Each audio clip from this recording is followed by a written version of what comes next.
It is the laptop I was least expecting. It's the laptop that really nobody was asking for, but here it is. And so far I kind of like it. It is this guy right here, the new Surface Go 2 from Microsoft. That's right, I said Surface Go, not Surface Pro. Surface Pro is their big Windows slate, and you get the keyboard and you snap it on magnetically, and it's got the cool little hinge that pops out. Then again, the Surface Go has that Windows slate, and you snap the keyboard on, and it's got the little kickstand that comes out. The difference is it's smaller and less expensive. When we saw the first version of the Surface Go, I think back in 2018, it seemed perfectly nice. It was frankly kind of underpowered, and once you added on all the extra accessories you had to buy to really make it useful, it was not that inexpensive anymore. Maybe you should trade up to a Surface Pro instead, or get a more traditional clamshell hybrid like a Lenovo Yoga. Well, the Surface Go 2 fixes some of those problems about the original, not all of them, but it's certainly a nicer machine with a lot more high-end potential because they have taken the screen, they've bumped it up from a 10-inch screen to a 10.5-inch screen, and frankly, that makes a big difference when you're talking about a small screen. The bezels are a little bit thinner, but they're still pretty thick compared to a lot of other devices out there where getting the bezels, the border around the screen really small has become one of the main selling points. On its own, it kind of looks a little bit like an iPad. It's a Windows slate. The real key to all of the Surface products is they sell this guy, the sold separately keyboard cover, and it attaches magnetically just like this. And then you've got something with a keyboard and a screen, almost like you can do with the iPad now, where you have Apple's new Magic Keyboard clip-on cover attachment. Now, the catch with the iPad version is, number one, you're running iOS, not Windows, so there's some limitations there. Number two, that Magic Keyboard for the iPad, it's like $300, $350. That's crazy.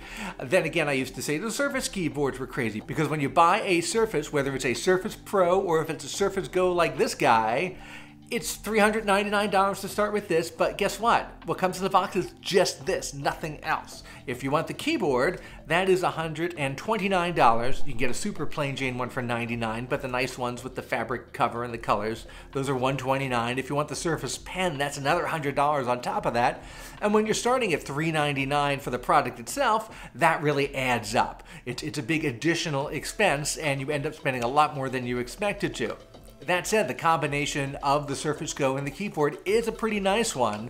I even find that small size means it's a little bit more lap-friendly than some of the other Surface products, which are great on desks and great mounted on small spaces. But on the human lap, the fact that the kickstand comes out at an angle and you have to balance it and you don't really have a lot of points of contact between the device and your legs, it's not the most lappable thing ever, but it has its fans, and every Surface does really well, and frankly, they're really well-engineered, well-put-together products. For the new Go version, the smaller, less expensive version, the biggest change is you can now get an Intel Core M3 processor in it, although that is, again, going to cost you extra. The base $399 model is still a Pentium, and that's not going to be useful for all-day, everyday work. The fact that you're taking a machine like this and you're saying, oh, it's super small, it's super portable, it goes anywhere, that may not be the biggest selling point right now when we're all stuck at home, not going anywhere. But the fact that it is a Surface product that is relatively inexpensive is a good selling point. And once we all get out of being self-quarantined and working from home, having a very small, very portable system could certainly be something that's nice to have. There's one last caveat though. When I turned on the Surface Go for the first time, I was shocked by one thing: the operating system it comes with.